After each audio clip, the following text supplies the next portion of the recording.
Chairman managing director KIMS group Shri Bollineni Bhaskar Rao గారు, honourable minister of health గౌరవనీయులు సత్యకుమార్ యాదవ్ గారు, ఫౌండర్ చైర్మన్ గౌరవనీయులు బొల్లినేని కృష్ణయ్య గారు, వారి సోదరులైనటువంటి బొల్లినేని సీనయ్య గారు, సహచర మంత్రివర్గ సభ్యులు కందుల దుర్గేష్ గారు, నారాయణ గారు, అచ్చెన్నాయుడు గారు, ఆనం రామనారాయణ రెడ్డి గారు, నిమ్మల రామానాయుడు గారు, గౌరవ శాసనసభ్యులు నజీర్ గారు, ఆనరబుల్ ఎమ్మెల్యే పత్తిపాడు గౌరవ రామాంజలి గారు, దామలచెర్ల జనార్దన్ గారు, Madiga welfare corporation chairman Sridevi గారు, ఈరోజు ఈ కార్యక్రమానికి వచ్చినటువంటి కిమ్స్ గ్రూపుకు సంబంధించిన డాక్టర్లందరికీ, సిబ్బందికి మనస్ఫూర్తిగా పేరు పేరున అభినందనలు. ఈరోజు ఒక వండర్ఫుల్ ఎక్స్పీరియన్స్. భాస్కర్ రావు గారు మాట్లాడుతూ ఉంటే ఇంకా మన ఆరోగ్యం గురించి ఆలోచించాల్సిన అవసరం లేదు అనే విధంగా మాట్లాడగలిగాడు. That is the marketing.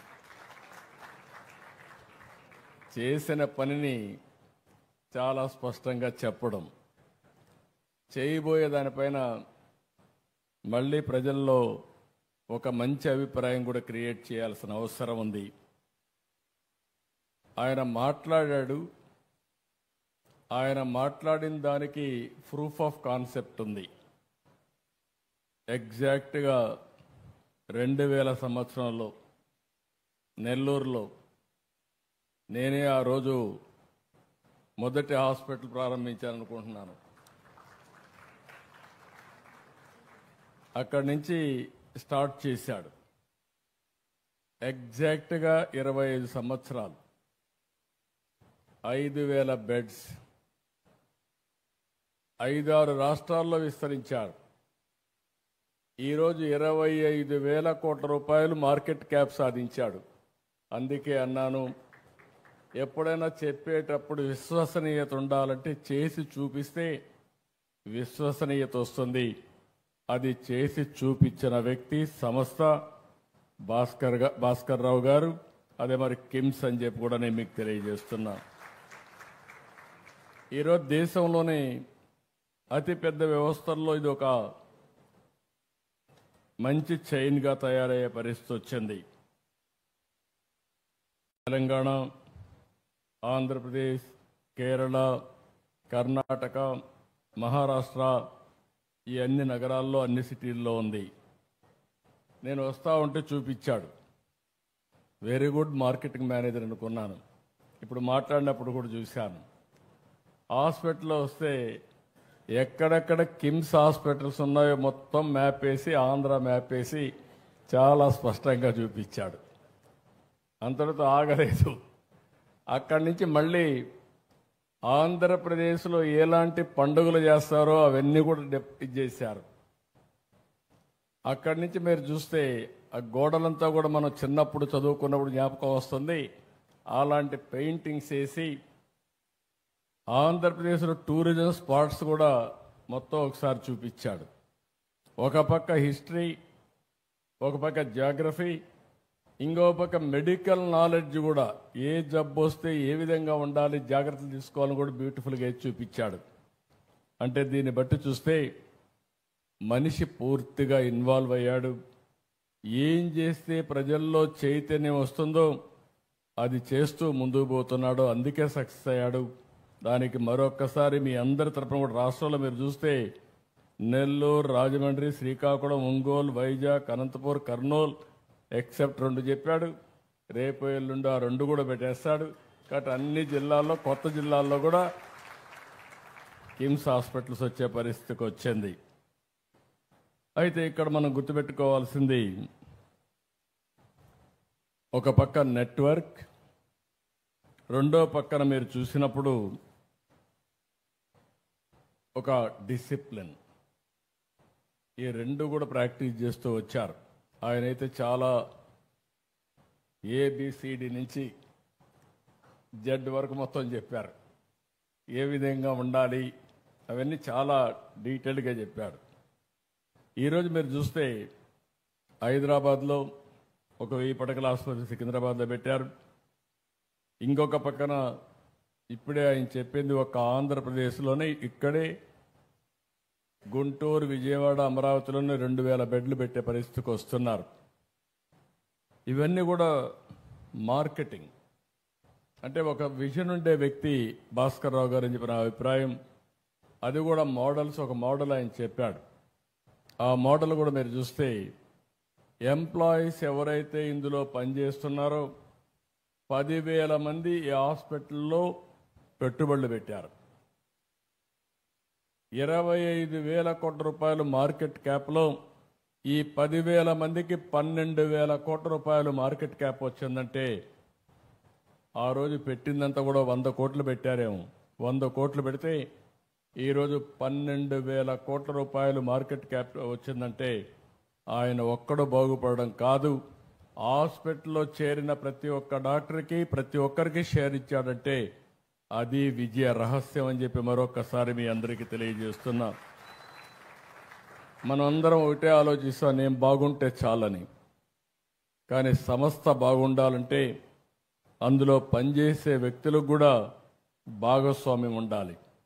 అలాంటి భాగస్వామి పెట్టాడు కాబట్టి 25 సంవత్సరాలుగా 80% ఎవరైతే ఈ హాస్పిటల్లో చేరారో ఇది నా హాస్పిటల్ అనే భావన వచ్చి ఇక్కడే హాస్పిటల్లో సర్వీస్ చేసే పరిస్థితికి వచ్చారు.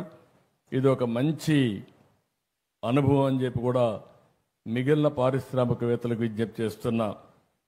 ఇంకొక పక్కన మీరు చూస్తే ఇక్కడికి వచ్చినప్పుడు సూపర్ స్పెషాలిటీస్ అన్నీ కూడా కార్డియాక్ సైన్సెస్ కానీ, ఆంకాలజీ కానీ, neuro science, gastroenterology, orthopaedics, అవయవ మార్పిడి, కిడ్నీ కేర్, తల్లి పిల్లల సంరక్షణ, ఒక 25 సూపర్ స్పెషాలిటీస్ పెట్టారు. ఈరోజు ఇదే కాకుండా మీరు చూస్తే లేటెస్ట్ ఇంకా ఏ టెక్నాలజీస్ ఉన్నా అవన్నీ కూడా తీసుకొచ్చి శస్త్రచికిత్స అయిన తర్వాత రోగి వేగంగా కోలుకోవడానికి డావిన్సీ రోబోటిక్ సిస్టమ్ తీసుకొచ్చాడు. మోకాలు మార్పిడి కోసం రోబోటిక్ సిస్టమ్ తీసుకొచ్చారు. మెదడు కణితలు గాయాలు శస్త్రచికిత్స కోసం గామా నైఫ్ వినియోగించే పరిస్థితికి వచ్చారు. అదనపు రేడియేషన్ ప్రమాదం లేకుండా ఉండాలని ఈఎస్డబ్ల్యూఎల్, డోర్నియర్, ఇలా అనేకమైనటువంటి మెడికల్ టెక్నాలజీస్ అని తీసుకొచ్చారు. ఎప్పుడు కూడా మనం ఒకటి గుర్తుపెట్టుకోవాలి, నాలెడ్జ్ అనేది డాక్టర్సే ప్రొవైడ్ చేయగలుగుతారు. అదే సమయంలో టెక్నాలజీ వచ్చింది. ఈరోజు నేను కూడా ఒక పిలిపిచ్చాను అందరికీ. ప్రతి ఒక్క వ్యక్తి రాష్ట్రంలో ఒకప్పుడు 95లో నేను చెప్పేవాడిని, ప్రతి ఒక్క కుటుంబానికి ఒక ఇన్ఫర్మేషన్ టెక్నాలజీ చదువుకున్న వ్యక్తి ఉండాలని, భవిష్యత్తును మారుస్తుందని 95 నుంచి చెప్పాను.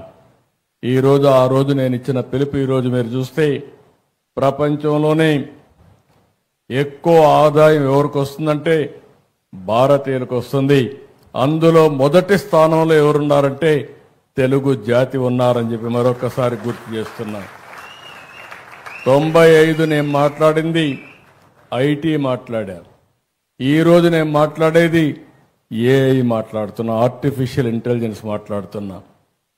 ప్రతి ఒక్క వ్యక్తి ఏఐ ఉపయోగించుకోవాలి, లేకపోతే ఏఐ ద్వారా యూస్ కేసెస్ తయారు చేసే సామర్థ్యాన్ని పెంచుకోవాలి. ఇదేం పెద్ద బ్రహ్మ విద్య ఏం కాదు. మన పిల్లలందరూ బాగా తయారయ్యారు. ప్రపంచాన్ని శాసించబోయేది భవిష్యత్తులో ఏఐ శాసిస్తుంది. ఆ విషయం కూడా మీరు గుర్తుపెట్టుకోవాల్సిన అవసరం ఉంది. ఈరోజు మీరు ఒకసారి చూస్తే ఇక్కడ ఉండే హాస్పిటల్లో కూడా ఒక 20కి పైగా అతి కీలకమైన వైద్య సేవలు అందిస్తున్నారు. నేను అందుకే డాక్టర్స్ అందరూ మీరు ఇక్కడ ఉన్నారు. డేటా అనేది నెట్వర్క్ హాస్పిటల్స్ కాబట్టి దేశం మొత్తం అనేకమైన డిసీజులకు కావలసిన డేటా అంతా కూడా హిస్టారికల్ డేటా ఉంటుంది. భవిష్యత్తులో ఒక హాస్పిటల్దే కాదు సంపద, భాస్కర్ రావు కిమ్స్ లో మీరు చూస్తే దేశంలో ఎవ్వరి దగ్గర లేని డేటా, ప్రపంచంలో ఎవ్వరి దగ్గర లేని డేటా కిమ్స్ దగ్గర ఉంటుంది. డేటా వెల్త్ అని చెప్పి మీ అందరికి తెలియజేస్తున్నా. రేపు రాబోయే రోజుల్లో సంపద మన దగ్గర ఎన్ని కోట్లు ఉన్నాయని కాదు, నా హాస్పిటల్ ఈరోజు మార్కెట్ వాల్యూ ఎంత ఉందని కాదు, నా దగ్గర ఎంత డేటా ఉంటే ఆ డేటాను ఉపయోగించుకుని ఆర్టిఫిషియల్ ఇంటెలిజెన్స్ చేస్తే నిర్ణయాలు 100% పర్ఫెక్ట్గా వస్తాయి. నిర్ణయాలు సరిగా ఉంటే డబ్బులు సంపాదించడం చాలా సులభం అవుతుందని చెప్పి కూడా నేను మీకు తెలియజేస్తున్నా. అతి తొందరలోనే డేటా కింగ్గా హెల్త్లో భాస్కర్ రావు తయారు కాబోతున్నాడని చెప్పి కూడా నేను మీకు తెలియజేస్తున్నా. అంటే ఒకసారి డేటా వచ్చిన తర్వాత ఇంకొక పక్కన మీరు చూస్తే రియల్ టైం డేటా అన్ని ఐఓటీలు వచ్చేసాయి, వేరబుల్స్ వచ్చేసాయి. ఈరోజు హాస్పిటల్లో డాక్టర్లు కూడా మీరు చూస్తే ఆపరేషన్ చేస్తా ఉంటే ఏ ద్వారా మీకు మొత్తం గైడ్ చేసే పరిస్థితికి వచ్చింది. నువ్వు ఇక్కడ తప్పు చేస్తున్నావు, ఇది కరెక్ట్గా చేయి, ఇక్కడే ప్రేషన్ ఉంది, ఇక్కడ చేయాలని చెప్పి మిమ్మల్ని గైడ్ చేసే పరిస్థితికి వస్తా ఉంది. దీనివల్ల ఏం జరుగుతుందని మీరు ఆలోచిస్తే ఈ డేటా, ఈ యొక్క గైడెన్స్ వల్ల మామూలు డాక్టర్ కూడా ఎక్స్ట్రాడినరీ ఆపరేషన్ చేసే పరిస్థితికి వస్తున్నాడు. అలాంటి నాలెడ్జ్ వచ్చేది మనం గుర్తుపెట్టుకోవాల్సిన అవసరం ఉంది. అందుకే నేను ఒకటే చెప్తున్నా, డెడ్లీ కాంబినేషన్ టెక్నాలజీస్ అన్నీ కూడా సౌండ్గా వచ్చాయి. ఇంకొక పక్క నాలెడ్జ్ కూడా మెచ్యూరిటీ వచ్చింది, డేటా కూడా వచ్చే పరిస్థితి వచ్చింది. రియల్ టైం అప్లికేషన్ చేయడానికి ఆర్టిఫిషియల్ ఇంటెలిజెన్స్ కానీ, మళ్ళీ ఆర్టిఫిషియల్ ఇంటెలిజెన్స్ ద్వారా మీరు ఎక్కడున్నా మీకు నాలెడ్జ్ ప్రొవైడ్ చేయడం రియల్ టైంలో జరిగే పరిస్థితి వచ్చింది. అందుకే భవిష్యత్తులో భారతీయులు నాకు ఏమాత్రం మనం లేదు, అద్భుతాలు సృష్టించబోతున్నారని మరొక్కసారి ఈ సభలో మీ అందరికీ విజ్ఞప్తి చేస్తున్నా. అయితే దీనికి కావాల్సింది మనమందరం కూడా ఆ డైరెక్షన్లో ఆలోచించాలి. ఒకప్పుడు హాస్పిటల్ లేని పరిస్థితి. 82 మా ఫాదర్ ఇన్ లా గౌరవనీయులు ఎన్టీ రామారావు గారు, ఆ రోజు ఆయన ఆపరేషన్ చేసుకోవాలంటే అమెరికాకు పోయి హార్ట్ ఆపరేషన్ చేసుకొని వచ్చాడు. అదే మారుగా మా అత్తగారు అయినటువంటి వసతారం గారిని చూస్తే ఆవిడ క్యాన్సర్ వస్తే ఆ రోజు 2 హాస్పిటల్, ఒకటి బాంబేలో ఒక హాస్పిటల్ ఉండేది టాటా, రెండోది అడయార్లో ఒకటి. ఈరోజు మీరు చూస్తా ఉంటే క్యాన్సర్ కోసం అనేక హాస్పిటల్ వచ్చాయి. అదే ఎన్టీ రామారావు గారి కోరిక. ఆవిడ పేరుతో ఒక హాస్పిటల్ పెట్టాలని చెప్పి బసవ తారకం క్యాన్సర్ హాస్పిటల్ ఆ రోజు ప్రారంభించారు. ఈరోజు బాలకృష్ణ గారు హాస్పిటల్ సమర్థవంతంగా నిర్వహించే పరిస్థితికి వచ్చాడు. నేను ఎందుకు ఆ మాట చెప్పానంటే ఈరోజు అన్ని హాస్పిటల్స్లో ఈరోజు ఎక్కడికక్కడ మన వాళ్ళు చాలా సమర్థవంతంగా వచ్చే పరిస్థితికి వచ్చింది. ఇంకా రాను రాను జెనెటిక్స్ టెస్ట్ కూడా, జెనెటికల్ టెస్టులు చేసిన తర్వాత ఏ వ్యక్తికి ఎలాంటి డిసీజెస్ భవిష్యత్తులో రాబోతాయో ముందుగానే ప్రిడిక్ట్ చేసేస్తున్నాం. అది ప్రిడిక్ట్ చేసినప్పుడు దానికి ప్రివెంటివ్గా ఏం చేయాలనో అవన్నీ కూడా చేసే పరిస్థితికి వస్తున్నాం. అంటే మనం ఊహించిన పరిణామాలు ఇవన్నీ. అయితే ఈరోజు నేను ఒకటే మిమ్మల్ని అందరినీ కోరుతున్నా, అవేర్నెస్ కూడా వారు చాలా, భాస్కర్ గారు ఒక మాట చెప్పారు, హాస్పిటల్కి పోకుండా ఉంటే that is the best way. నేను కూడా అదే కోరుకుంటున్నా. అది మీ చేతుల్లో ఉంది, కానీ మన లైఫ్ స్టైల్స్ మనం మార్చుకోలేకపోతున్నాం. భవిష్యత్తులో నేను ఒకటే ఆలోచిస్తున్నాను, హెల్త్ కాస్ట్ తగ్గాలి. మా మంత్రి గారికి సత్యకుమార్ గారికి ఒకటే చెప్పాను నిన్న కూడా మీటింగ్లో, ఆంధ్రప్రదేశ్లో ఎలాంటి డిసీజెస్ వస్తున్నాయి, ఆయుష్మాన్ భారత్లో మేము కూడా భాగస్వాములయ్యి ప్రతి ఒక్క ప్రైవేట్ హాస్పిటల్లో కానీ గవర్నమెంట్ హాస్పిటల్లో కానీ ట్రీట్మెంట్ చేసుకునే ప్రతి ఒక్కరిది రికార్డు తీసుకుని తద్వారా డిజిటల్ హెల్త్ కార్డ్స్ ఇష్యూ చేసి ఎవరైనా కిమ్స్కి వస్తే మొత్తం రికార్డ్ అంతా హిస్టారికల్ రికార్డు ఉంటుంది, దానిపైన యాక్షన్ తీసుకునే పరిస్థితి వస్తుంది. నేను దానికంటే ఒక స్టెప్ ముందుకు పోయి రాష్ట్రంలో 90% డిసీజెస్ ఏమేమి వస్తున్నాయి, ఈ 90% డిసీజెస్ని ప్రివెంట్ చేయగలిగితే ఏమేం చేయాలి? ఒకటి ప్రివెంట్ హెల్త్. ప్రివెంట్ హెల్త్లో డైట్ విషయం చెప్పాడు, హ్యాబిట్స్ విషయం, ఎక్సర్సైజ్, లేకపోతే స్లీప్, దీనికంటే కూడా అలవాట్లు, ఇవన్నీ కూడా లైఫ్ స్టైల్స్ కానీ కొద్దిగా మనం మార్చుకోగలిగితే చాలా వరకు హాస్పిటల్కి వచ్చే పరిస్థితే రాదు. నేను ఇంకా ఒక స్టేజ్ ముందుకు వెళ్తున్నా.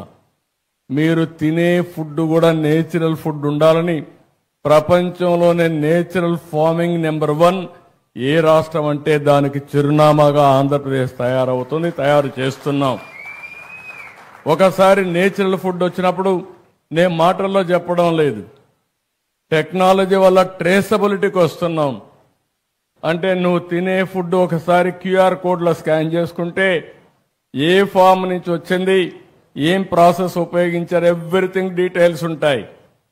దానికి ప్రూఫ్ ఆఫ్ కాన్సెప్ట్ కింద సర్టిఫికేషన్ ఉంటుంది.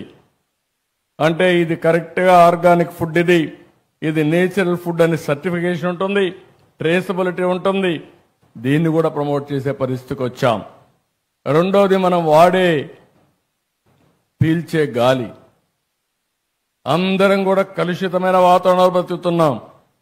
అందుకే ప్రధానమంత్రి గారు అన్నారు 500 గిగాబిట్ గ్రీన్ ఎనర్జీకి ముందుకు పోతున్నామని. అందులో 160 గిగాబిట్ అంటే 1/3 దేశంలో ప్రొడ్యూస్ చేసే గ్రీన్ ఎనర్జీ ఆంధ్రప్రదేశ్లో ప్రొడ్యూస్ చేయబోతున్నామని చెప్పి కూడా నేను మీకు తెలియజేస్తున్నా. దీనివల్ల లాభాలు ఏమిటని మీరు ఆలోచిస్తే, ప్రతి ఒక్క ఇల్లు, ఇంటిపైన సోలార్ ఉత్పత్తి చేసుకునే పరిస్థితి వస్తుంది. దానిపైన మా గ్రిడ్ అంతా కూడా డిమాండ్ సప్లై కింద పనిచేస్తాం. పేదవాళ్ళకి ఇది ఎంతో ఉపయోగపడుతుంది. కరెంటు ఛార్జీలు కట్టే పని ఉండదు. ఒకవేళ అదనంగా కరెంటు ఉత్పత్తి చేస్తే మీరు గ్రిడ్కి ఇవ్వచ్చు. మళ్ళీ అవసరమైతే సాయంత్రం పూట మీకు కరెంటు లేకపోతే మళ్ళీ మీకు కరెంటు ఇస్తాం. ఈ విధంగా ఎక్కడికక్కడ బ్యాలెన్స్ చేయడానికి ముందుకు పోతున్నాం. నా ఆలోచన ఒకటే, వీలైనంత తొందరలో పెట్రోల్ డీజిల్ వాడకుండా ప్రతి ఒక్కరూ ఎలక్ట్రికల్ వెహికల్స్ వాడే రోజు రావాలని, మీ ఇంట్లోనే మీరు ఛార్జ్ చేసుకునే పరిస్థితి రావాలని చెప్పి మనస్ఫూర్తిగా ఆకాంక్షిస్తున్నా. దానికి కూడా శ్రీకారం చుడతాం. దీనివల్ల ఎయిర్ పొల్యూషన్ టోటల్గా కంట్రోల్ అయ్యే పరిస్థితి వస్తుంది. ఫుడ్ కంట్రోల్ చేయగలిగితే చాలా బెనిఫిట్స్ వస్తాయి. అదే మాదిరిగా మా నారాయణ గారు ఇక్కడే ఉన్నారు, ఆయనకి చెప్పాను, మొత్తం గార్బేజ్ అంతా క్లీన్ చేయడం కానీ, నగరాల్ని పరిశుభ్రంగా పెట్టే బాధ్యత అటు మున్సిపల్ అడ్మినిస్ట్రేషన్ పైన ఉంది. అది సాలిడ్ వేస్ట్ మేనేజ్మెంట్ కావచ్చు, లిక్విడ్ వేస్ట్ మేనేజ్మెంట్ కావచ్చు, పరిశుభ్రత కావచ్చు. ఇవన్నీ చేయగలిగితే కిమ్స్ మీరు చూస్తే 25 ఏళ్ళు, హైదరాబాద్ మీరు చూస్తే 25 ఏళ్ళు. నేను ఆ రోజు ఐటీ గురించి మాట్లాడితే ఎగతాళి చేశారు, తిండి పెడుతుందా అన్నారు. ఇప్పుడు వస్తా ఉంటే చిన్న చిన్న కుర్రవాళ్ళు సెల్ ఫోన్ పట్టుకొని చూపిస్తూ నాకు జేజేలు పలికే పరిస్థితికి వచ్చారు. అది చూసినప్పుడు నాకు అనిపిస్తుంది, నిన్నే మేము డిస్కస్ చేసాం మా కలెక్టర్స్ కాన్ఫరెన్స్లో, మీరు ఏ ఆఫీసుకు పోయే పని లేకుండా వాట్సాప్లోనే అన్ని సేవలు అందించే పరిస్థితి తీసుకొస్తున్నాం.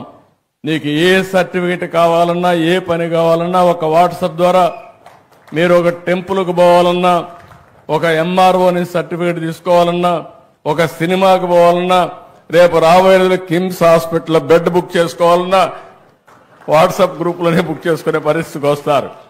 అంటే మొట్టమొదటిసారిగా నేను ఆలోచించేది, గవర్నమెంట్ ఆలోచిస్తున్నా, ప్రైవేట్ సేవలు కూడా ఇంటిగ్రేట్ చేస్తే ఇంకా మీరు ఎక్కడికి పోయే పని లేదు, మీ ఫోన్ ద్వారానే అన్ని పనులు అయిపోయే పరిస్థితి వస్తుంది.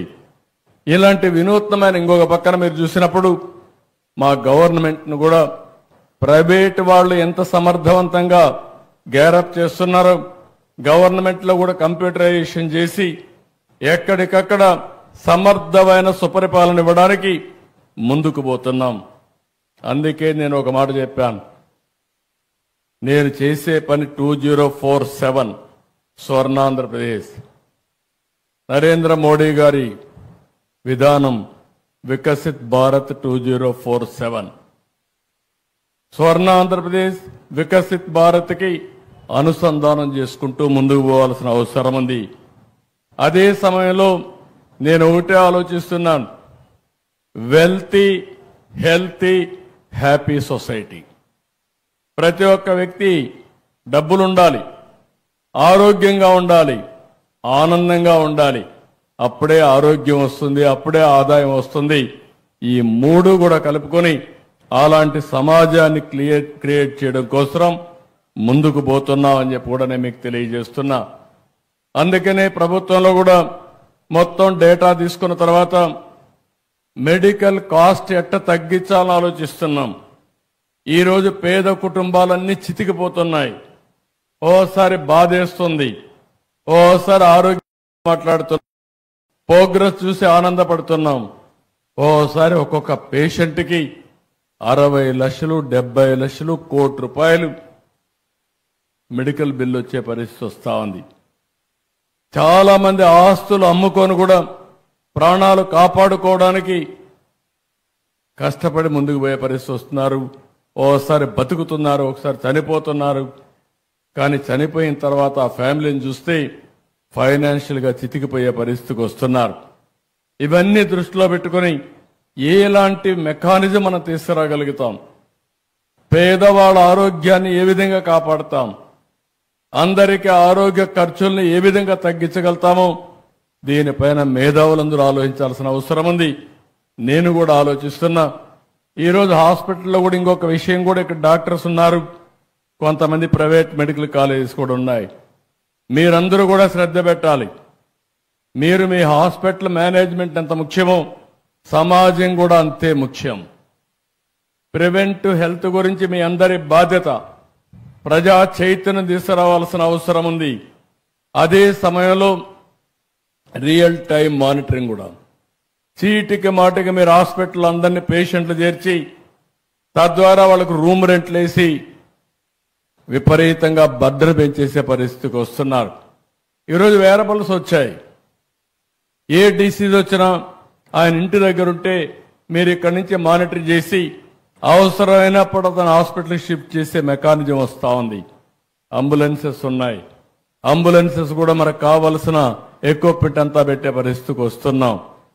అందుకని అందరం కూడా ఆలోచించుకోవాల్సింది, రాబోయే రోజుల్లో మానిటరింగ్ కూడా పేషెంట్ ఎక్కడుంటే అక్కడ చేసి అవసరమైతే హాస్పిటల్ తీసుకురావడం, అవసరమైతే ఆపరేషన్లు చేసే పరిస్థితి రావాలి. అప్పుడే కాస్ట్ తగ్గించగలుగుతాం. ఇవన్నీ కూడా టెక్నాలజీ వచ్చింది కాబట్టి మనం సమర్థవంతంగా చేసే పరిస్థితి వస్తుందని చెప్పి కూడా నేను మీకు తెలియజేస్తున్నా. ఎందుకంటే బైఫర్కేషన్ వచ్చిన తర్వాత ఆంధ్రప్రదేశ్లో ఇంకా చాలా హాస్పిటల్కి స్కోప్ ఉంది, కాలేజీలకు కూడా స్కోప్ ఉంది. ఒకప్పుడు నేనే మెడికల్ కాలేజీని ఎక్కువ పెంచాను.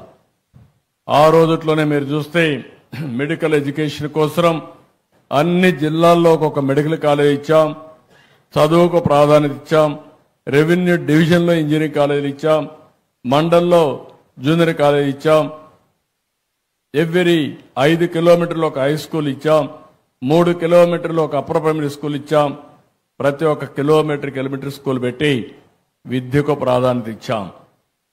ఈరోజు ఒక పక్క మా మంత్రి గారు కూడా చెప్తున్నా, ఎలాంటి విషయాలు చేస్తే ఇంకా ఎఫెక్టివ్గా ఉంటుందో, భారతదేశంలో ఉండే మోడల్సే కాకుండా ప్రపంచంలోనే కాస్ట్ ఎఫెక్టివ్ హెల్త్ కేర్ ఉంటే అవన్నీ అధ్యయనం చేసి ఎలాంటి మోడల్ని క్రియేట్ చేయాలి, ఇన్సూరెన్స్ ఎట తీసుకురావాలి, ఇవన్నీ కూడా వర్కౌట్ చేయమంటున్నాం. అందులో ఏదైనా ఐడియాస్ ఇవ్వగలిగితే భాస్కర్రావు కూడా చెప్తున్న అనుభవంతో ఆయన కూడా మొత్తం ఒక మోడల్ తయారు చేయగలిగితే we will be very happy అని చెప్పి కూడా నేను వారికి తెలియజేస్తున్నాను. ఇది కాకుండా వారు ఒక మాట చెప్పారు, ఏదైతే హెల్త్లో నాన్ డాక్టర్స్ ఒక పక్క మెడికల్ స్టాఫ్ ఉన్నారు, కానీ ఒక డాక్టర్కి సపోర్టింగ్గా 10 మంది అదర్స్ ఉన్నారు. ఒక నర్స్ కానీ, ఒక టెక్నీషియన్ కానీ, అదే మరిగా అనేక మంది దానికి సపోర్టింగ్ స్టాఫ్ ఉన్నారు. దీనికి స్కిల్ డెవలప్మెంట్ కోసం ముందుకు వస్తున్నారు. నేను వారికే కాదు, ఈ రాష్ట్రంలో స్కిల్ డెవలప్మెంట్ చేయడానికి ఏ రంగంలో ముందుకు వచ్చినా వారికి పూర్తిగా మద్దతుగా ఉండడానికి ఈ ప్రభుత్వం సిద్ధంగా ఉన్నామని చెప్పి కూడా నేను మీకు తెలియజేస్తున్నా. మనందరిలో కూడా తెలివితేటలున్నాయి కానీ ఏ పని చేయాలనో ఆ పని చేయడానికి కావాల్సిన స్కిల్స్ తక్కువ ఉన్నాయి. ఎవ్రీ ఫీల్డ్ మనం గుర్తుపెట్టుకోవాల్సిన అవసరం ఉంది. ఈరోజు భారతదేశాన్ని మీరు ఒకసారి ఆలోచిస్తే ప్రపంచంలోనే ఒక అగ్రదేశంగా తయారయ్యే పరిస్థితి వస్తుంది. నేను అనేక సార్లు చెప్పడం కాదు కానీ మీరందరూ గుర్తుపెట్టుకోవాల్సిన అవసరం ఉంది. ఎక్కడైతే ఒక సమర్థవంతమైన నాయకుడు ఉంటాడో, ఎక్కడైతే ఒక సుస్థిరమైన పరిపాలన ఉంటుందో అక్కడ అభివృద్ధి ఉంటుంది, అక్కడ సమిక్షేమం ఉంటుంది, అక్కడే భవిష్యత్తు ఉంటుందని చెప్పి కూడా మీకు తెలియజేస్తున్నా. అలాంటి నాయకుడే కేంద్రంలో నరేంద్ర మోడీ అని చెప్పి కూడా మీ అందరికీ విజ్ఞప్తి చేస్తున్నా. ఈ విషయం మీరు గుర్తుపెట్టుకోవాల్సిన అవసరం ఉంది. మనం ఇక్కడుండే నాయకులమే కాదు, ప్రజల్లో కూడా ఒక చైతన్యాన్ని తీసుకురావాల్సిన అవసరం ఉంది. 2004లో కానీ తెలుగుదేశం ప్రభుత్వం మళ్లీ గెలుచుంటే ఈరోజు ఈ ఆంధ్ర రాష్ట్రం ఎక్కడుండదో ఒక్కసారి బేరీ చేసుకోండి. 2019లో తెలుగుదేశం పార్టీ గెలుచుంటే ఈ ధ్వంసం జరిగి ఉండేదా ఒక్కసారి ఆలోచించుకోండి. ఎంత నష్టం జరిగిందని మనం చూసుకుంటే ఎప్పుడు కూడా ప్రజలు మీరందరూ కూడా గుర్తుపెట్టుకోవాల్సింది, ఇంటలెక్చువల్స్ కూడా మాకేం పని అనుకుంటారు, కానీ మీ జీవితాలను గవర్న్ చేసేది గుడ్ గవర్నెన్స్. మీరు చేసే కష్టానికి అదనంగా ఆదాయం రావాలన్నా, మెరుగైన జీవన ప్రమాణాలు ఉండాలన్నా ప్రభుత్వం వల్లనే సాధ్యం అని చెప్పి కూడా నేను మీకు తెలియజేస్తున్నా. ఒక్క ఎగ్జాంపుల్ చెప్తున్నాను. బైఫర్కేషన్ యాక్ట్లో ఆల్ ఇండియా మెడికల్ ఇన్స్టిట్యూట్ ఇచ్చారు. నేను రాజధాని మంగళగిరిలో పెట్టాను. మంగళగిరిలో పెడితే ఆ రోజే 300 కోట్ల రూపాయలు విలువ చేసి 183 ఎకరాలు భూమి ఇచ్చాను. డీజీపీ ఆఫీస్ పక్కన బ్యూటిఫుల్ గా కొండలుంటాయి. దేశంలో ఎక్కడ కూడా all India institute of medical science కి ఇంత మంచి సైట్ లేదు. అలాంటి సైట్ ఇచ్చాం. వాళ్ళు కూడా 1618 కోట్ల రూపాయలు ఖర్చు పెట్టి 960 బెడ్లతో హాస్పిటల్ ఎస్టాబ్లిష్ చేశారు. 10 రూపాయలే ఓపీ. అలాంటిది పెడితే నేను ముఖ్యమంత్రి అవుతానే ఆ సూపరింటెండెంట్ వచ్చి అడిగాడు, సార్ మీరు ఆ రోజు మంచి ఉద్దేశంతో ఇవన్నీ చేశారు, నీళ్లు లేవు, నీళ్లు లేకుండా ఉంటే మేము 600 టిప్పర్స్ ట్యాంకర్స్ పెట్టి నీళ్లు తెప్పిస్తున్నాం, అవి తిరుగుతుంటే ఏం చేయాలని అర్థం కాకుండా ఓపీ క్లోజ్ చేశాం, రూములు కూడా ఆపరేట్ చేయడం లేదు, మీరు నీళ్లు ఇస్తే మేము ఆపరేట్ చేస్తామంటే నీళ్లు కాకుండా రోడ్డు కూడా వేయకుండా వదిలిపెట్టారు. అంటే ఏ విధంగా ఉంటుందంటే కొన్ని లక్షల రూపాయలు పెట్టి మంచి ఆవును కొనుక్కొని పగ్గం లేకుండా ఆవును వదులుకున్నట్టు. అంటే మీరు గుర్తుపెట్టుకోవాల్సింది ఒక ఎగ్జాంపుల్ మాత్రం ఇది. పక్కన కృష్ణా నది, పక్కనే మీ డ్యామ్ కృష్ణా ప్రకాశం బ్యారేజ్, నీళ్లు ఎప్పుడు పుష్కలంగా ఉంటాయి. పైనుంచి చూస్తే కింద నీళ్లు కనపడొస్తాయి, కానీ హాస్పిటల్ మాత్రం నీళ్లు లేవు.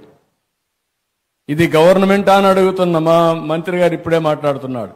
నేను ఏ వ్యక్తిని కూడా విమర్శించడానికి కాదు, ప్రాధాన్యతలు తెలియని వ్యక్తులు పరిపాలన చేస్తే ఏం జరుగుతుందో ఆల్ ఇండియా ఇన్స్టిట్యూట్ ఏదైతుందో మన మంగళగిరి ఒక ఉదాహరణ అని చెప్పి కూడా నేను మీకు తెలియజేస్తున్నా.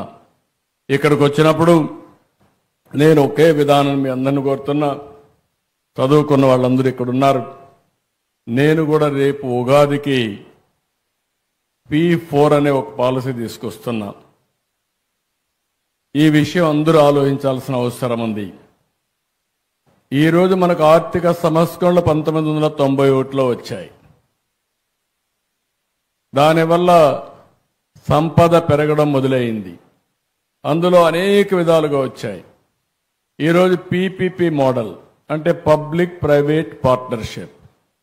ఒక రోడ్డు, ఒక ఎయిర్పోర్టు, ఒక పోర్టు, లేకపోతే టెలికాం కంపెనీ, ఒక పవర్ జనరేషన్, ఇవన్నీ కూడా అందులోనే వస్తున్నాయి.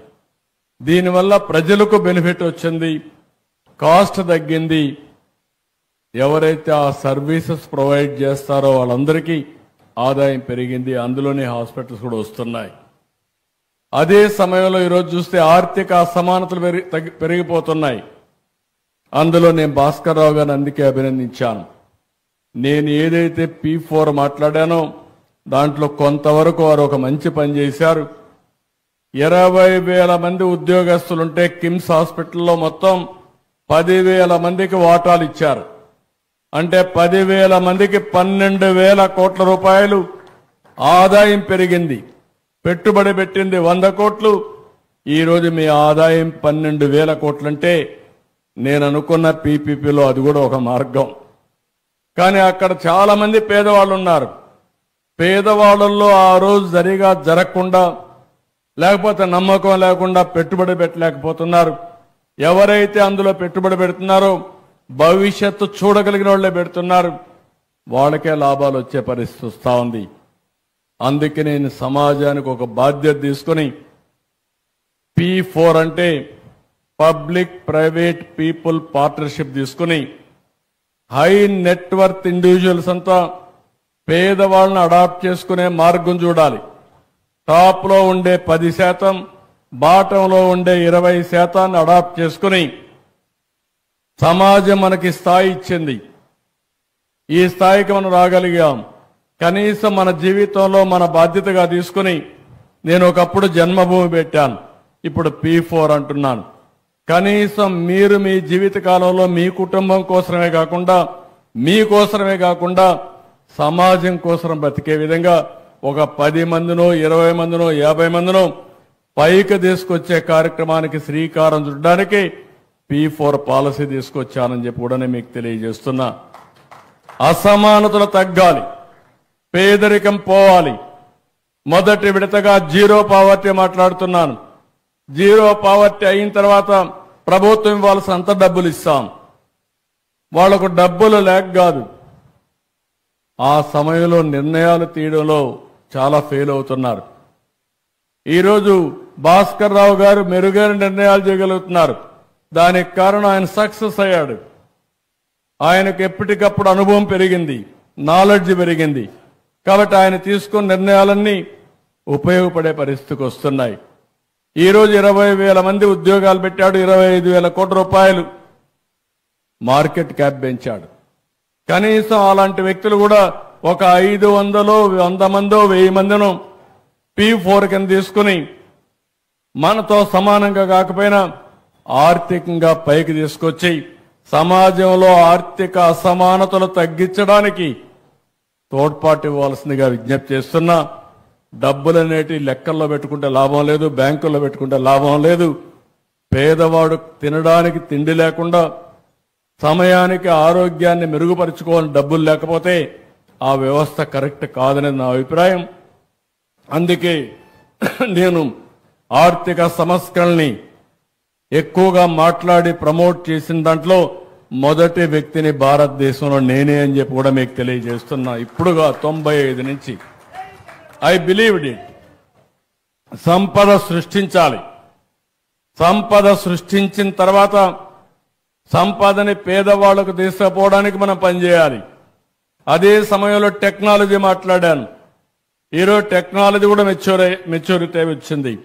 ఈరోజు టెక్నాలజీని ఉపయోగించుకుని మనం కానీ ఈ ఆర్థిక అసమానతలు తగ్గించే విధానానికి తీసుకురాగలిగితే అది శాశ్వతం. అదే రాజకీయ నాయకులుగా మేము చేయాల్సిన పని. అలాంటి పబ్లిక్ పాలసీ తీసుకొస్తామని చెప్పి కూడా నేను మీకు తెలియజేస్తూ, ఈరోజు నా యొక్క మనసులో ఉండేదాన్ని కొంతవరకు భాస్కర్ రావు గారు చేయగలిగారు. వారిని మనస్ఫూర్తిగా అభినందిస్తున్నా. ఈ మోడల్ని ఇంకా పర్ఫెక్ట్ చేయాల్సిన అవసరం ఉంది. అన్ని ఏరియాస్లో కూడా ఎక్కడికక్కడ ఈ పాలసీస్ గాని మనం ఆలోచిస్తే మనసుంటే ఆలోచనలు వస్తాయి. అట్లా కాకుండా స్వార్థం పెరిగితే మన ఆలోచనలు కూడా కుచించకపోయే పరిస్థితి వస్తుంది. అందుకే ఈరోజు ఈ మీటింగ్లో చాలా స్పష్టంగా ఇంకోటి కూడా ఆలోచించాం. అవసరమైతే 175 నియోజకవర్గాలు ఉన్నాయి. మా మంత్రిని కూడా కోరుతున్నాం, 175 నియోజకవర్గంలో ప్రతి ఒక్క నియోజకవర్గం హెడ్ క్వార్టర్లో ఒక మంచి హాస్పిటల్ ఇవ్వడానికి ఎలాంటి పాలసీ తీసుకొస్తే ఒక 300 బెడ్లతో మల్టీ సూపర్ స్పెషాలిటీ కాకపోయినా ఒక స్పెషాలిటీ హాస్పిటల్ పెట్టి ఎక్కడికక్కడ ఏ పేషెంట్ రావాలన్నా ఒక గంటలో హాస్పిటల్కి వచ్చే వైద్య సదుపాయాన్ని ఏర్పాటు చేయాల్సిన బాధ్యత ఉంది. ఇప్పుడు ఉండేటన్ని చూసుకుంటాం. గ్యాప్లుంటే ఒక పాలసీ తీసుకొస్తాం. ప్రతి ఒక్కరికి రాష్ట్రంలో మెరుగైన సేవలు అందించడానికి, మెరుగైన వైద్యాన్ని అందించడానికి ఎలాంటి పాలసీలు దేవాలో పాలసీలు తీసుకొస్తాం. ప్రభుత్వం కూడా దీని మీద ఎక్కువ డబ్బులు ఖర్చు పెట్టి మీ ఆరోగ్యాన్ని కాపాడడానికి అన్ని విధాల ముందుకు పోతామని చెప్పి కూడా నేను మీకు తెలియజేస్తూ, ఇవన్నీ జరగాలంటే ఒక్క ప్రభుత్వమే కాదు, ప్రైవేటు భాగస్వామ్యం కూడా ముఖ్యం. ప్రైవేటు భాగస్వామ్యం అవసరం. అదే సమయంలో ప్రైవేటు వ్యక్తులు కూడా బాధ్యతగా ఆలోచించాల్సిన అవసరం ఉంది. లాభాలు ఒక యాంగిల్ అయితే, ఏ వ్యాపారం చేసినా నష్టంతో మనం వ్యాపారం చేయలేం. ఆ వ్యాపారం సర్వైవ్ కాదు.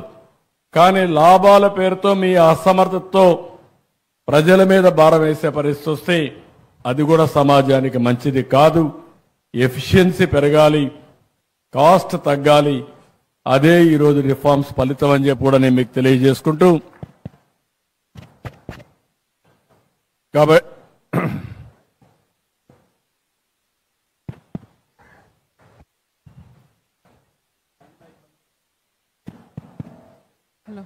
అలాంటివన్నీ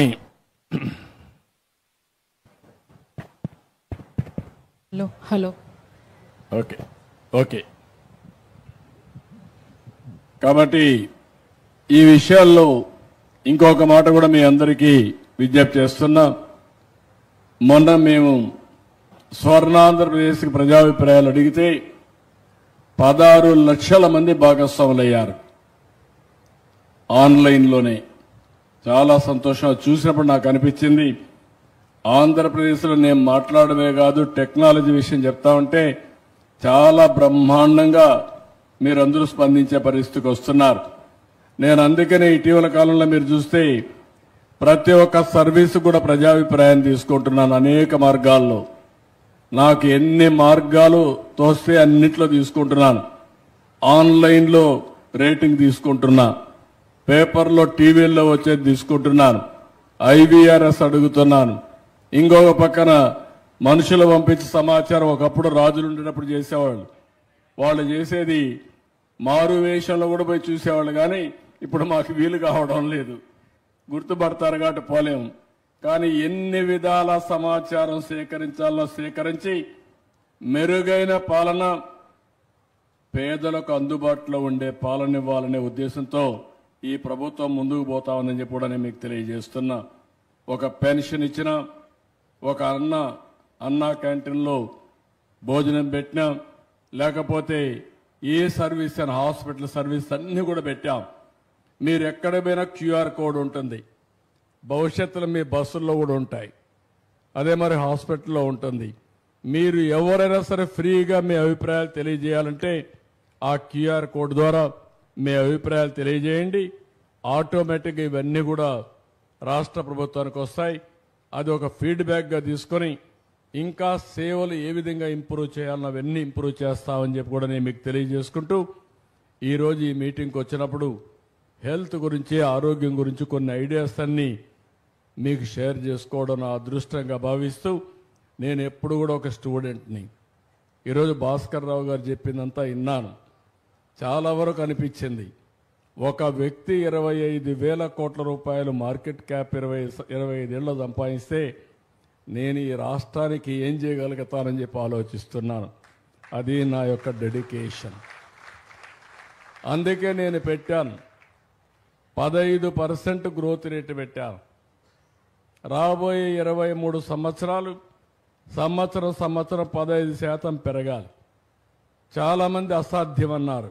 కాదు, సాధ్యం చేసి చూపిస్తామని నిన్ననే మీరు చూస్తే అన్స్టాపబుల్ బ్రెయిన్ స్టామింగ్ పెట్టాం. 10 గంటలు కూర్చున్నాం.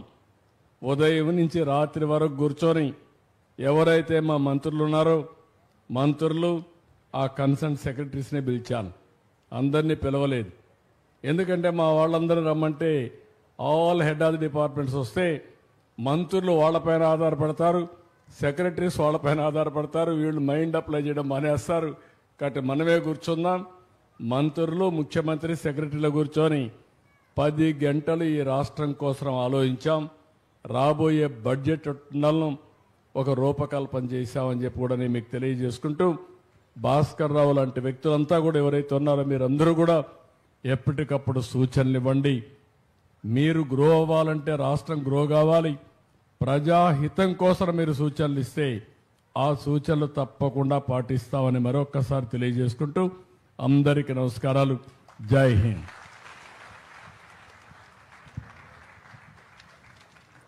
Thank you so much sir for your valuable speech.